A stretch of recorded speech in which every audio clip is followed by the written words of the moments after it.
नमस्कार, आप देख रहे हैं सुदर्शन न्यूज। मैं हूं आपके साथ शिवम दत्त मेहता। स्वागत है आपका 4:30 बजे के अंतर्राष्ट्रीय बुलेटिन में, यानी कि वर्ल्ड वॉच वर्ल्ड वॉर में, जहां अंतर्राष्ट्रीय जगत की बड़ी खबरें हर रोज हम आपके लिए लेकर आते हैं। और अगर आप सोचते हैं अंतर्राष्ट्रीय जगत में यानी विश्व में कहीं कुछ घटित होता है, उसका आपके जीवन पर असर नहीं पड़ता, तो ये आपकी गलत सोच है। असर होता है, बाकायदा ऐसा असर होता है कि पाकिस्तान से पूछिए, जब आटे की कीमत इतनी हो जाती है कि खरीदना लगभग नामुमकिन हो जाए, तो ये असर होता है वहां पर। चलिए, ये खबरों का सिलसिला शुरुआत हम ऐसा करेंगे, बड़ी बड़ी खबरें बताएंगे आपको अंतर्राष्ट्रीय जगत की, जिसका सरोकार आपसे भी है, भारत से भी लेना देना है। क्या है वो खबर? पहली खबर ब्रेकिंग न्यूज के माध्यम से। चलिए, पहली खबर आपकी टेलीविजन स्क्रीन पर कुछ ही पलों में आएगी।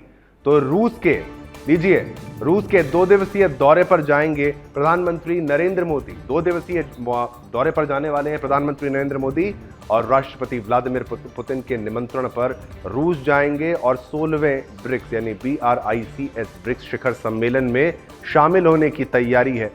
और 22 और 23 अक्टूबर को यात्रा होने वाली है। ये निमंत्रण पर जाने वाले हैं। रूस के 2 दिवसीय दौरे पर पीएम मोदी जा रहे हैं। तो 16वें ब्रिक्स शिखर सम्मेलन में शामिल होंगे।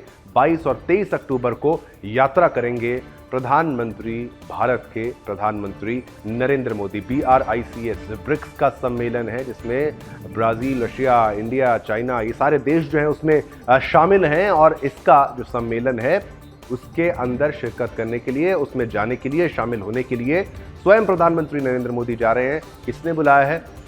पुतिन ने बुलाया है। राष्ट्रपति पुतिन, व्लादिमीर पुतिन ने रूस जाने की तैयारियां अब तेज हो चुकी हैं। और अब क्या संदेश दिया जाएगा, ये आपको बताएंगे जब अपडेट आपको बताएंगे। चलिए, तो ब्रिक्स सदस्य देशों के साथ द्विपक्षीय बैठक करेंगे और ग्लोबल मुद्दों पर चर्चा करने के लिए अहम है ये बैठक। मैंने जैसे आपको बताया, जो उसमें साथी देश होते हैं। और 1 साल में पीएम मोदी का ये दूसरा रूस का दौरा है। ग्लोबल मुद्दों पर चर्चा होगी, अहम बैठक होगी, बहुत महत्वपूर्ण ये बैठक, जिसके बारे में आपकी टेलीविजन स्क्रीन पर ब्रेकिंग न्यूज के माध्यम से हम आपको बता रहे हैं। ब्रिक्स सदस्य देशों के साथ द्विपक्षीय बैठक में होंगी, बैठकें जो होंगी उस पर ग्लोबल मुद्दों पर चर्चा होगी, जहां पीएम मोदी भी वहां पर शिरकत करने वाले हैं।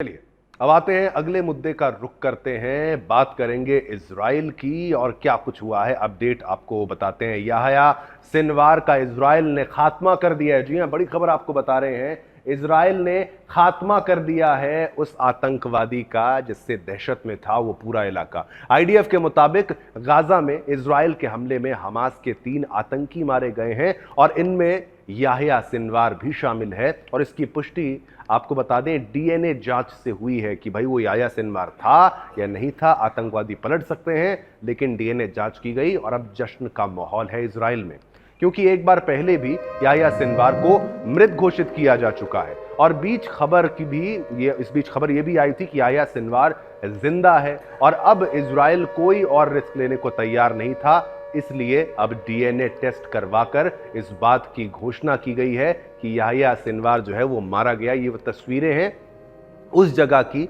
जहां पर सिनवार मौजूद था, और उसको पूरा नेस्तो नाबूद कर दिया गया है। बता दें, सिनवार 7 अक्टूबर को इजराइल पर हुए आतंकी हमले का मास्टरमाइंड है। 7 अक्टूबर को आपको पता है ना क्या हुआ था? हमास के आतंकी घुस गए थे इजराइल के अंदर, सब कुछ वहां पर इतना बड़ा इंटेलिजेंस फेलियर हुआ था, हजारों इजरायली मारे गए थे, बहन बेटियों का बलात्कार हुआ था, निर्मम तरीके से हत्याएं हुई थी। तो वो है ये याह्या सिनवार, जिसको मौत के घाट आईडीएफ ने उतार दिया है। और अब डीएनए में जांच में पता लगा है कि भाई ये वो है, वही है, पुष्टि कर दी है।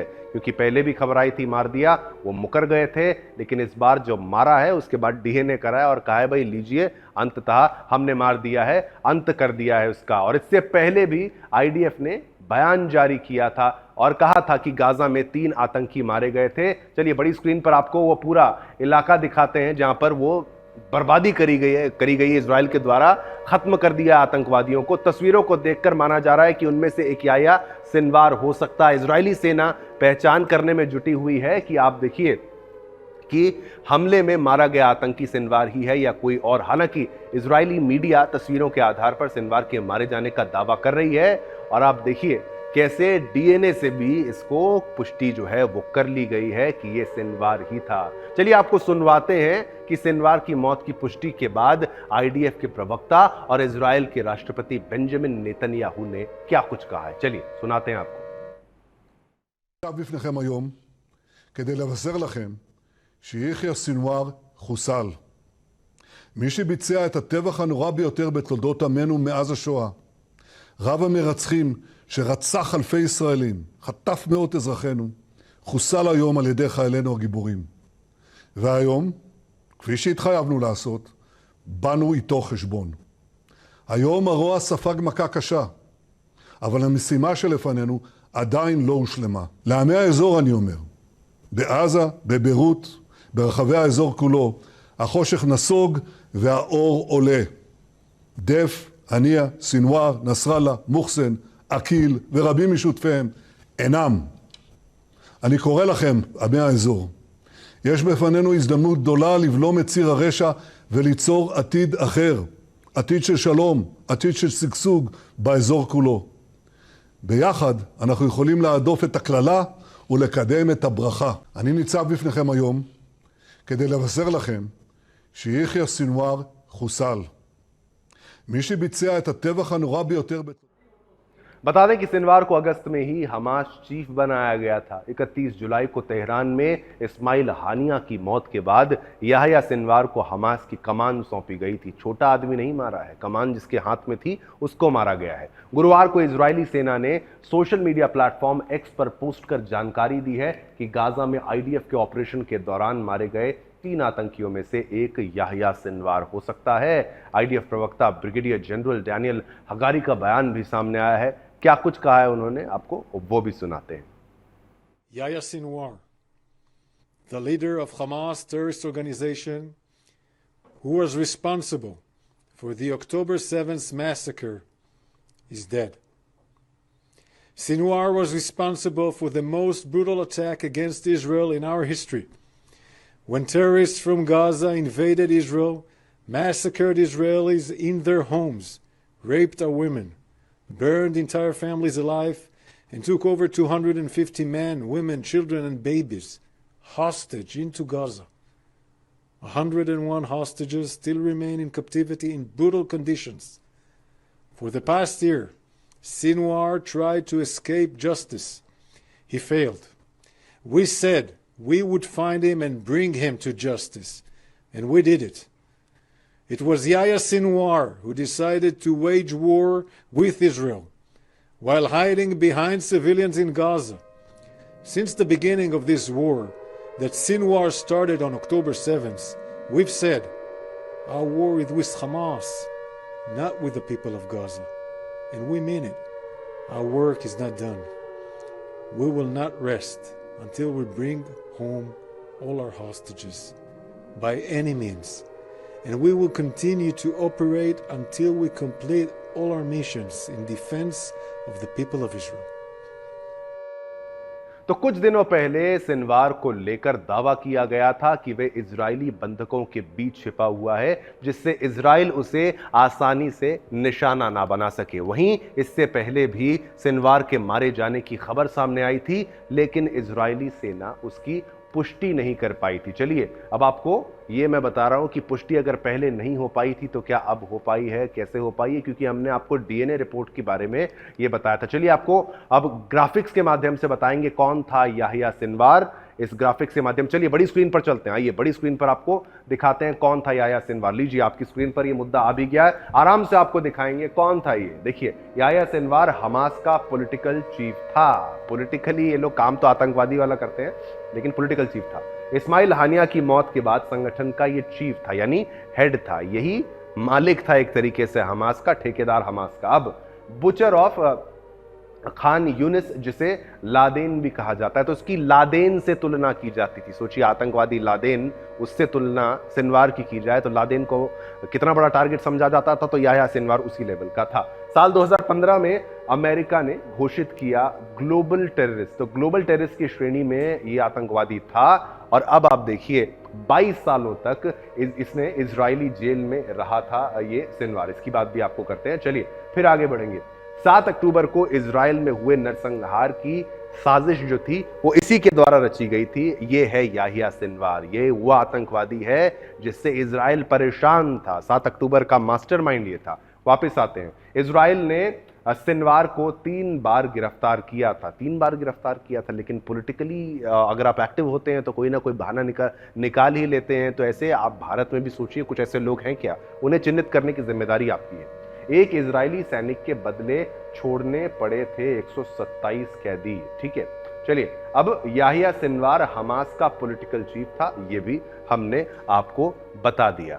और भी आपके लिए हमारे पास कुछ ऐसी जानकारियां हैं, खबरें हैं जिससे आप चौंक जाएंगे कि हो क्या रहा है। और अब तो खबरें ये भी आ रही हैं इजराइल की तरफ से, कई मीडिया पे ये भी चल रही हैं कि शायद इजराइल के पास अपने एयर डिफेंस सिस्टम के लिए मिसाइलें कम पड़ रही हैं, जबकि 2400 घंटे उनकी फैक्ट्रियों में मिसाइलें बनाई जाती हैं, हथियार बनाए जाते हैं। लेकिन सोचिए, अगर दोबारा इजराइल पर बड़ा हमला हुआ तो क्या हो सकता है इजराइल का।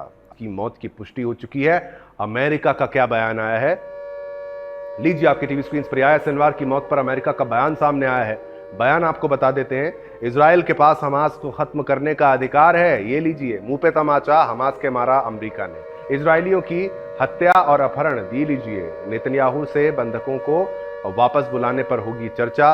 ये बाइडेन की तरफ से कहा जा रहा है। याहिया सिनवार की मौत पर अमेरिका का ये बयान सामने आया है।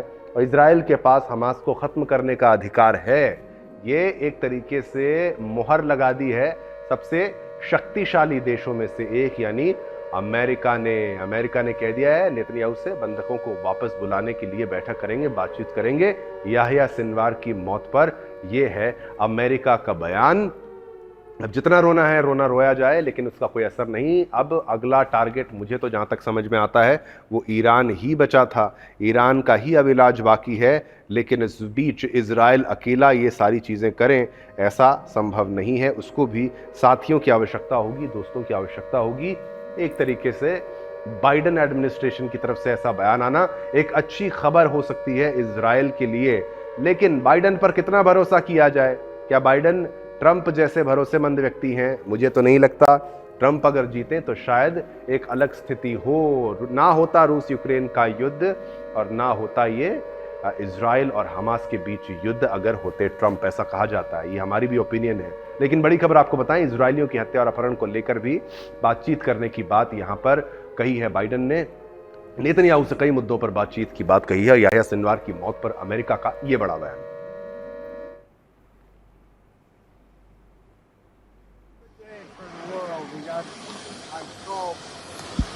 Now to congratulate him getting Sinwar. They have a lot of blood in his hands. American blood, Israeli blood, and others. And I told him that we were really pleased with his actions. And further that now's the time to move on. Move toward a ceasefire in Gaza. Ensure that we move in the direction that we're going to be in a position to make things better for the whole world. It's time for this war to end and bring these hostages home. So that's what we're ready to do. That's what we're going to do. And I'm sending Tony Blinken to Israel. I guess he's going in 4 days.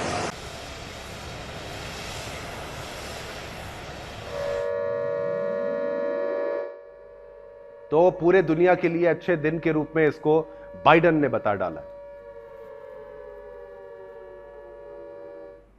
चलिए अब आगे बढ़ते हैं। Taiwan को डराने के लिए चीन की पैंतरेबाजी जारी है। मिडिल ईस्ट और यूक्रेन रूस के बाद जंग का तीसरा फ्रंट खुल रहा है। बता दें कि इस युद्ध का सेंटर ताइवान होगा। ताइवान जो सीमा है उस पर मिलिट्री ड्रिल के जरिए पीएलए ने इलाके में तनाव बढ़ा दिया है। आदत है चीन की। ताइवान की घेराबंदी करके चीन ने अपनी मौका परस्त नीति का पूरा सबूत दे दिया है दुनिया के सामने। यानी अब जिनपिंग की सेना ताइवान पर हमला करने को तैयार है। एक तरफ चीन ताइवान में बारूद बरसा रहा है और बारूद बरसाकर बाइडेन को नए मोर्चे पर जंग में फंसाना चाहता है, तो दूसरी तरफ चीन ताइवान पर कब्जा करने की फिराक में है।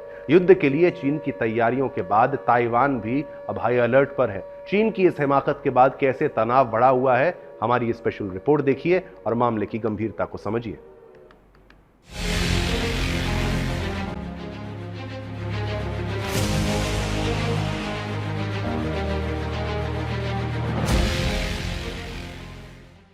ताइवान पर कब्जे का मंसूबा, चालबाज चीन का नया पैंतरा, ड्रैगन सेना का ड्रिल से डराने की साजिश, पीएलए का जॉइंट स्क्वाड 2024 बी, जंग छिड़ेगी, जिद्दी जिनपिंग की हिमाकत, दुनिया में नई आफत। ताइवान की सीमा पर चीन का मिलिट्री ड्रिल जारी है, जिसमें युद्धपोत और फाइटर जेट शामिल है।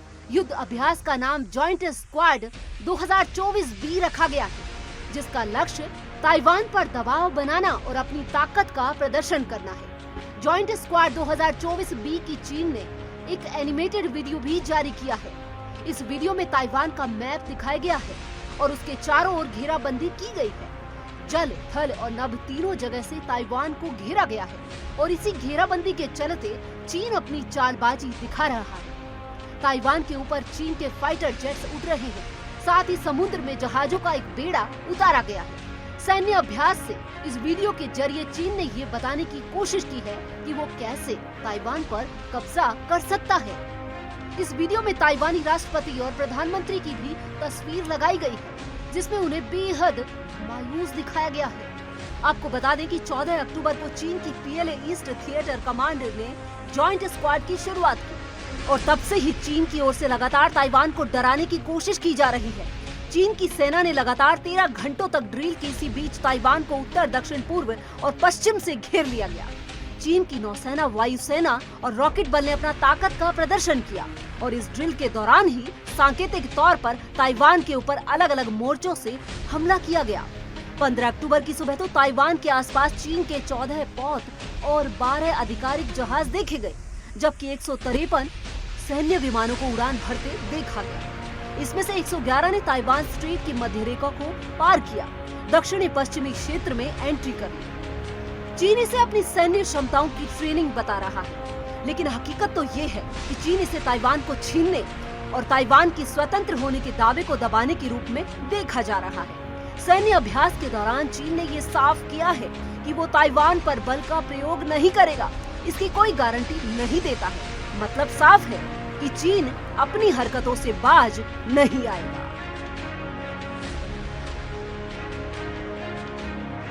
हम पूरी ईमानदारी और प्रयास के बीच शांतिपूर्ण पुनर्मिलन की संभावना के लिए प्रयास करने को तैयार हैं, लेकिन हम बल के उपयोग को छोड़ने के लिए प्रतिबद्ध नहीं होंगे। इसका उद्देश्य ताइवान की स्वतंत्रता और स्वतंत्रता गतिविधियों के लिए बाहरी ताकतों और बहुत कम संख्या में ताइवान के अलगाववादियों का हस्तक्षेप है, न कि ताइवान के अधिकांश लोगों का।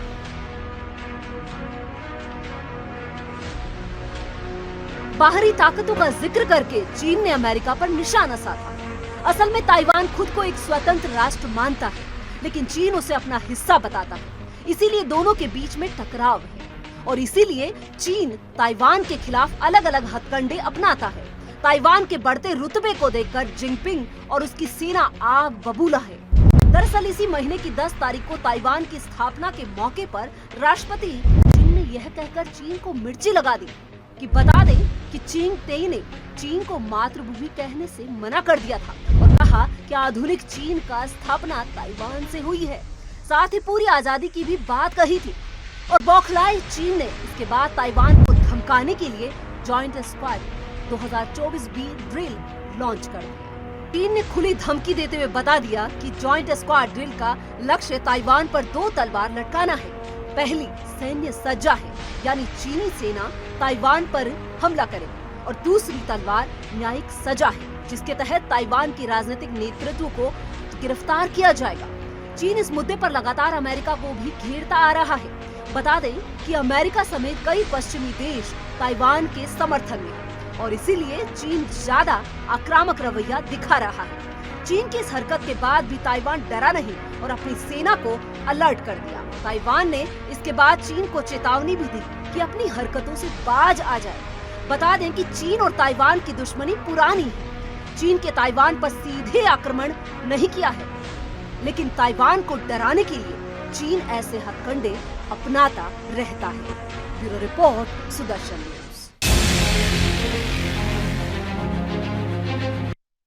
नवंबर को वोट डाले जाएंगे और अमेरिका अपना अगला राष्ट्रपति चुनेगा। वो डेमोक्रेटिक पार्टी की कमला हैरिस भी हो सकती हैं और रिपब्लिकन पार्टी के डोनाल्ड ट्रंप भी हो सकते हैं। हालांकि और भी कैंडिडेट्स मैदान में हैं, लेकिन असली टक्कर जो है कमला हैरिस और डोनाल्ड ट्रंप के बीच में चल रही है। भारत से हजारों किलोमीटर दूर अमेरिका में चुनाव हो रहे हैं, लेकिन इस पर नजर भारत और भारतीयों की भी है। चुनाव के नतीजे जो भी हों, इसका असर सिर्फ अमेरिका पर ही नहीं बल्कि पूरी दुनिया के साथ साथ भारत पर भी पड़ेगा। देखिए हमारी ये खास रिपोर्ट, मामले की गंभीरता को भी समझिएगा।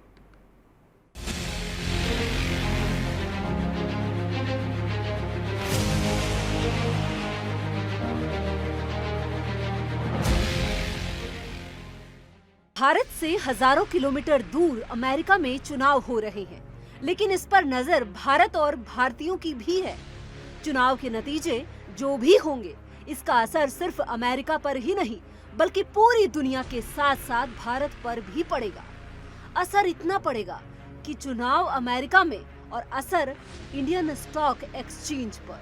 अंदाजा आप इससे भी लगा सकते हैं कि साल 2008 में सेंसेक्स 9.92% तक गिरा था, तो साल 2012, 2016 और 2020 के नतीजों के बाद मंदी और उछाल आता रहा। लेकिन यह सिर्फ उन लोगों पर ही नहीं जो अमेरिका ड्रीम्स के पीछे भागते हुए वहां पहुंचते हैं, बल्कि ये उन लोगों पर भी है जो वहां की अर्थव्यवस्था में सहयोग करते हैं। यह नहीं, अब इनका दबदबा अमेरिका की राजनीति में भी दिखता है। अमेरिका की राजनीति में भारतीयों के बढ़ते दबदबे का अंदाजा आप इसी बात से लगा सकते हैं कि एक दशक पहले तक यहाँ के हाउस ऑफ रिप्रेजेंटेटिव में सिर्फ एक ही इंडियन अमेरिकन उम्मीदवार था, तो अब 5 लोग हैं। डेमोक्रेट पार्टी की कमला हैरिस, रिपब्लिकन उपराष्ट्रपति उम्मीदवार जेडी वेंस की पत्नी उषा चिलुकरू, रिपब्लिकन पद की दावेदारी के लिए ट्रंप को टक्कर देने उतरे भारतीय अमेरिकी विवेक रामास्वामी, निक्की हैली और हर्षवर्धन सिंह।